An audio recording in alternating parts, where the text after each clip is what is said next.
लीजिए सुनते हैं मुंशी प्रेमचंद्र की प्रसिद्ध उपन्यास गबन भाग 43। एक महीना गुजर गया। जालपा कई दिन तक बहुत विकल रही। कई बार उन्माद सा हुआ कि अभी सारी कथा किसी पत्र में छपवा दूं, सारी कलई खोल दूं, सारे हवाई किले ढा दूं, पर यह सभी उद्वेग शांत हो गए।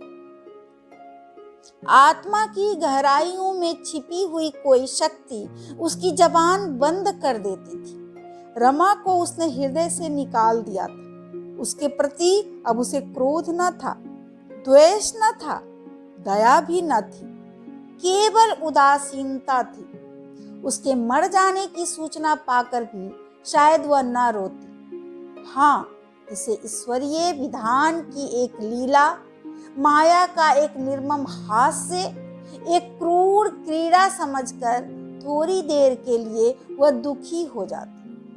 प्रणय का वह बंधन जो उसके गले में 2-2.5 साल पहले पड़ा था टूट चुका था, पर उसका निशान बाकी था। रमा को इस बीच में उसने कई बार मोटर पर अपने घर के सामने जाते देखा।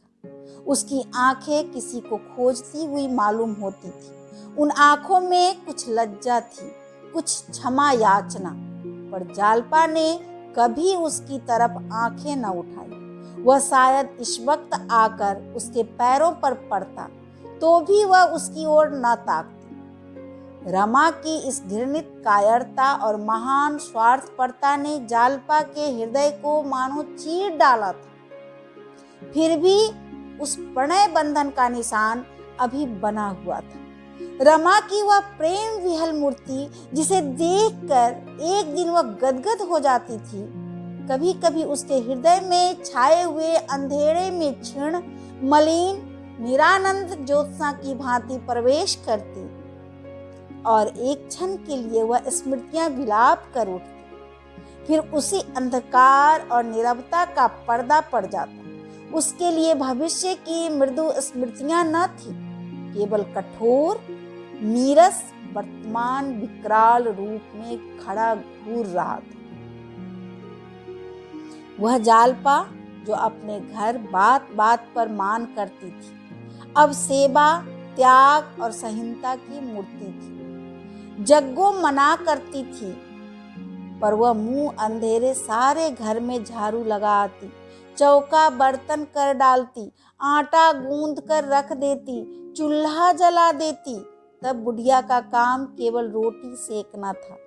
छूत विचार को भी उसने ताक पर रख दिया था।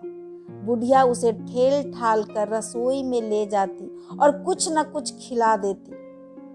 दोनों में माँ बेटी का सा प्रेम हो गया था। मुकदमे की सब कार्रवाई समाप्त हो चुकी थी। दोनों पक्ष के वकीलों की बहस हो चुकी थी। केवल फैसला सुनाना बाकी था। आज उसकी तारीख थी। आज बड़े सवेरे घर के काम धंधों से फुर्सत पाकर जालपा दैनिक पत्र वाले की आवाज पर कान लगाए बैठी थी, मानो आज उसी का भाग्य निर्णय होने वाला है। इतने में देवी दीन ने पत्र लाकर उसके सामने रख दिया। जालपा पत्र पर टूट पड़ी और फैसला पढ़ने लगी। फैसला क्या था? एक ख्याली कहानी थी जिसका प्रधान नायक रमा था। जज ने बार बार उसकी प्रशंसा की थी। सारा अभियोग उसी के बयान पर अवलंबित था। देवी दीन ने पूछा, फैसला छपा है? जालपा ने पत्र पढ़ते हुए कहा, हाँ है तो। किसकी सजा हुई? कोई नहीं छूटा। एक को फांसी की सजा मिली, 5 को 10-10 साल और 8 को 5-5 साल। उसी दिनेश को फांसी हुई।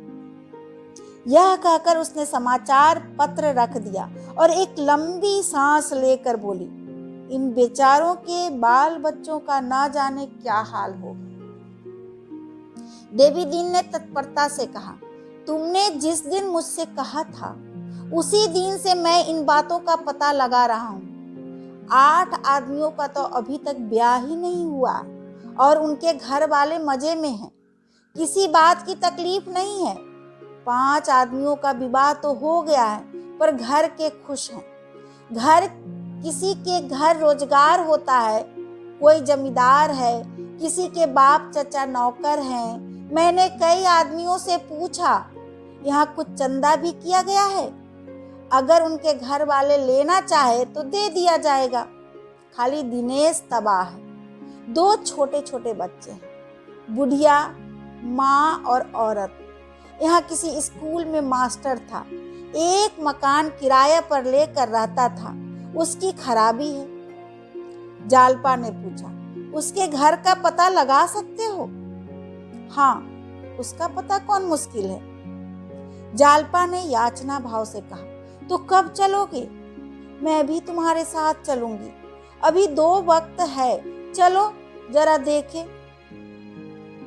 देवी दीन ने आपत्ति करके कहा, पहले मैं तो देखा हूं, इस तरह उठकर लैस मेरे साथ कहां कहां दौड़ती फिरोगी। जालपा ने मन को दबाकर लाचारी से सिर झुका लिया और कुछ न बोली। देवी दीन चला गया। जालपा फिर समाचार पत्र देखने लगी, पर उसका ध्यान दिनेश की ओर लगा हुआ था। बेचारा फांसी पा जाएगा। जिस वक्त उसने फांसी का हुक्म सुना होगा, उसकी क्या दशा हुई होगी। उसकी बूढ़ी माँ और स्त्री यह खबर सुनकर छाती पीटने लगी होगी। बेचारा स्कूल मास्टर ही तो था, मुश्किल से रोटियां चलती होंगी, और क्या सहारा होगा। उनकी विपत्ति की कल्पना करके उसे रमा के प्रति उत्तेजनापूर्ण घृणा हुई और वह उदासीन न रह सकी। उसके मन में ऐसा उद्वेग उठा कि इस वक्त वह आ जाए तो ऐसा धिक्कारूं कि वह भी याद करे, तुम मनुष्य हो? कभी नहीं। तुम मनुष्य के रूप में राक्षस हो, राक्षस। तुम इतने नीच हो कि उसको प्रकट करने के लिए कोई शब्द नहीं है। तुम इतने नीच हो कि आज कमीने से कमीना आदमी भी तुम्हारे ऊपर थूक रहा है। तुम्हें किसी ने पहले ही क्यों न मार डाला। इन आदमियों की जान तो जाती थी, पर तुम्हारे मुंह में तो कालिख न लगती। तुम्हारा इतना पतन हुआ कैसे? जिसका पिता इतना सच्चा, इतना ईमानदार हो, वह इतना लोभी, इतना कायर। शाम हो गई, पर देवी दीन ना आया। जालपा बार बार खिड़की पर खड़ी होकर इधर उधर देखती थी, पर देवी दीन का पता न था। धीरे धीरे 8 बज गए और देवी ना लौटा। सहसा एक मोटर द्वार पर आकर रुकी और रमा ने उतरकर जग्गो से पूछा, सब कुशल मंगल है ना दादी? दादा कहाँ गए हैं? जग्गो ने एक बार उसकी ओर देखा और मुंह फेर लिया। केवल इतना बोली, कहीं गए होंगे, मैं नहीं जानती। रमा ने सोने की 4 चूड़ियां जेब से निकालकर जग्गो के पैरों पर हाथ रख दी और बोला, यह तुम्हारे लिए लाया हूं दादी, पहनो, ढीली तो नहीं है। जग्गो ने चूड़ियां उठाकर जमीन पर पटक दी और आंखें निकाल कर बोली, जहां इतना पाप समा सकता है वहां 4 चूड़ियों की जगह नहीं है।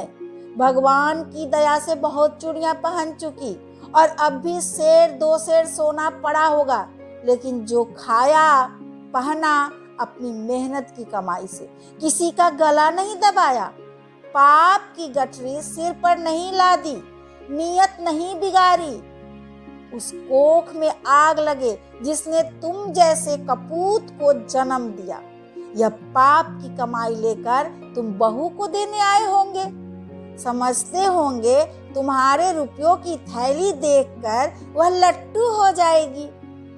इतने दिन उसके साथ रहकर भी तुम्हारी लोभी आंखें उसे ना पहचान सकी। तुम जैसे राक्षस उस देवी के जोग न थे।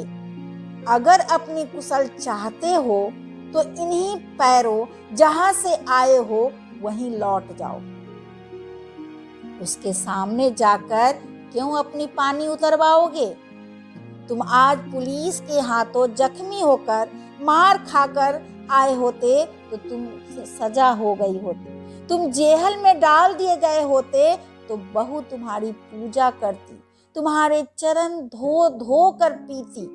वह उन औरतों में है जो चाहे मजूरी करे, उपवास करे, फटे चिथरे पहने, पर किसी की बुराई नहीं देख सकती। अगर तुम मेरे लड़के होते तो मैं तुम्हें जहर दे देती। क्यों खड़े मुझे जला रहे हो? चले क्यों नहीं जाते? मैंने तुमसे कुछ ले तो नहीं लिया है। रमा सिर झुकाए चुपचाप सुनता रहा। तब आहत स्वर में बोला, दादी, मैंने बुराई की है और इसके लिए मरते दम तक लज्जित रहूंगा, लेकिन तुम मुझे जितना नीच समझ रही हो उतना नीच नहीं हूं। अगर तुम्हें मालूम होता कि पुलिस ने मेरे साथ कैसी कैसी सख्तियां की, मुझे कैसे कैसी धमकियां दी, तो तुम मुझे राक्षस न कहती। जालपा के कानों में इन आवाजों की भनक पड़ी। उसने जीने से झांक कर देखा। रमानाथ खड़ा था। सिर पर बनारसी रेशमी साफा था, रेशम का बढ़िया कोट, आंखों पर सुनहली ऐनक। इस एक ही महीने में उसकी देह निखर आई थी। रंग भी अधिक गोरा हो गया था। ऐसी कांति उसके चेहरे पर कभी न दिखाई दी थी। उसके अंतिम शब्द जालपा के कानों में पड़ गए। बाज की तरह टूटकर धम धम करती हुई नीचे आई और जहर में उछे बुझे हुए नेत्र बाणों का उस पर प्रहार करती हुई बोली, अगर तुम शक्तियों और धमकियों से इतना दब सकते हो तो तुम कायर हो। तुम्हें अपने को मनुष्य कहने का कोई अधिकार नहीं। क्या शक्तियां की थी, जरा सुनो। लोगों ने तो हंसते हंसते सिर कटा लिए हैं, अपने बेटों को मरते देखा है, कोल्हू में पेले जाना मंजूर किया है, पर सच्चाई से जौ भर भी नहीं हटे। तुम भी तो आदमी हो, तुम क्यों धमकी में आ गए? क्यों नहीं छाती खोलकर खड़े हो गए कि इसे गोली का निशाना बना लो? पर मैं झूठ न बोलूंगा। क्यों नहीं सिर झुका दिया? देह के भीतर इसलिए आत्मा रखी गई है कि देह उसकी रक्षा करे, इसलिए नहीं उसका सर्वनाश कर दे। इस पाप का क्या पुरस्कार मिला, जरा मालूम तो हो। रमा ने दबी हुई आवाज से कहा, अभी तो कुछ नहीं। जालपा ने सर्पणी की भांति फुफकार कर कहा, यह सुनकर मुझे बड़ी खुशी हुई। ईश्वर करे तुम्हारे मुख में कालिख लगाकर भी कुछ न मिले। मेरे यह सच्चे दिल से प्रार्थना है, लेकिन नहीं, तुम जैसे मोम के पुतलों को पुलिस वाले कभी नाराज न करेंगे। तुम्हें कोई जगह मिलेगी और शायद अच्छी जगह मिले, मगर जिस जाल में तुम फंसे हो उसमें से निकल नहीं सकते। झूठी गवाही, झूठे मुकदमे बनाना और पाप का व्यापार करना ही तुम्हारे भाग्य में लिख गया। जाओ, शौक से जिंदगी के सुख लूटो। मैंने तुमसे पहले ही कह दिया था और आज फिर कहती हूँ कि मेरा तुमसे कोई नाता नहीं है। मैंने समझ लिया कि तुम मर गए, तुम भी समझ लो कि मैं मर गई। बस जाओ। मैं औरत हूँ, अगर कोई धमका कर मुझसे पाप कराना चाहे तो चाहे उसे न मार सकूं, अपनी गर्दन पर छुरी चला दूंगी। क्या तुम में औरत के बराबर भी हिम्मत नहीं है? रमा ने भिक्षुकों की भांति गिड़गिड़ा कर कहा, तुम मेरा कोई उर्ज न सुनोगी? जालपा ने अभिमान से कहा, नहीं। तो मैं मुंह में कालिख लगाकर कहीं निकल जाऊं? तुम्हारी खुशी। तुम मुझे क्षमा न करोगी? कभी नहीं, किसी तरह नहीं। रमा एक क्षण सिर झुकाए खड़ा रहा, तब धीरे धीरे बरामदे के नीचे जाकर जग्गू से बोला, दादी, दादा आए तो कह देना मुझसे जरा देर मिल ले, जहां कहे आ जाऊं। जग्गू ने कुछ पिघल कर कहा, कल यहीं चले आना। रमा ने मोटर पर बैठते हुए कहा, यहाँ अब ना आऊंगा दादी। मोटर चली गई तो जालपा ने कुत्सित भाव से कहा, मोटर दिखाने आए थे, जैसे खरीद ही तो लाए हो। जग्गू ने भर्त्सना की। तुम्हें इतना बेलगाम ना होना चाहिए था बहू। दिल पर चोट लगती है तो आदमी को कुछ नहीं सूझता। जालपा ने निष्ठुरता से कहा, ऐसे हयादार नहीं है दादी। इसी सुख के लिए तो आत्मा बेची। उनसे यह सुख भला क्यों छोड़ा जाएगा? पूछा नहीं दादा से मिलकर क्या करोगे? वह होते तो ऐसी फटकार सुनाते कि छठी का दूध याद आ जाता। जग्गू ने तिरस्कार भाव से कहा, तुम्हारी जगह मैं होती तो मेरे मुंह से ऐसी बातें ना निकलती। तुम्हारी हिया बड़ा कठोर है। तुम्हारा मर्द होता तो इस तरह चुपका चुपका सुनता। मैं तो थर थर कांप रही थी कि कहीं तुम्हारे ऊपर हाथ न चला दे, मगर है बड़ा गमखोर। जालपा ने उसी निष्ठुरता से कहा, इसे गमखोरी नहीं कहते दादी, यह बेहाई है, बेहाई।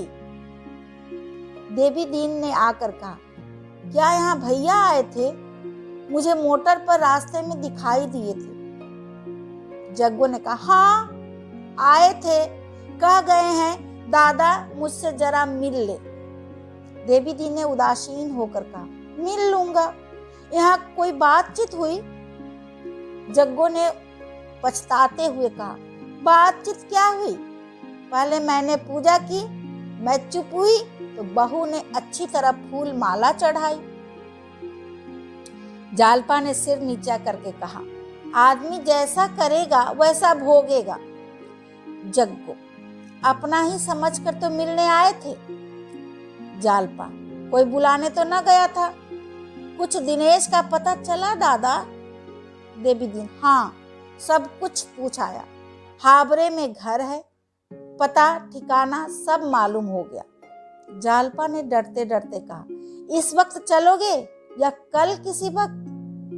देवी दीन, तुम्हारी जैसी मर्जी, जी चाहे इस वक्त चलो, मैं तैयार हूं। जालपा, थक गए होंगे। देवी दीन, इन कामों में थकान नहीं होती बेटी। 8 बज गए थे। सड़क पर मोटरों का तांता बंधा हुआ था।